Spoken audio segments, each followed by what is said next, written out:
Hi friends, welcome to Geetha சமையல். நல்லா சுட சுட சிக்கன் பிரியாணி.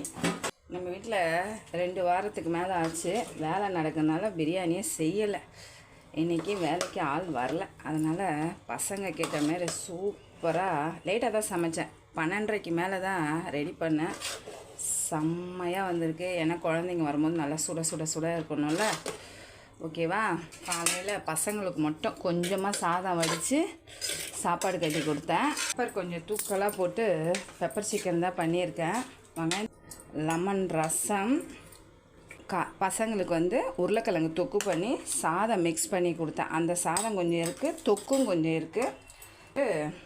முட்டை பொடி மாஸ் மாரி பண்ணி கொடுத்தேன். பசங்களுக்கு பிடிச்ச சிக்கன் 65, ஆனியன் ரைத்தாக்கு ஆனியன் கட் பண்ணி வச்சுருக்கேன். தயிரும் எடுத்து வச்சுருக்கேன். கொஞ்சம் பழையது இருக்குது. காலையில் டிஃபன் பசங்களுக்கு ஆனியன் கேரட் போட்டு ஊத்தாப்பம் மாரி பண்ணி கொடுத்தேன்.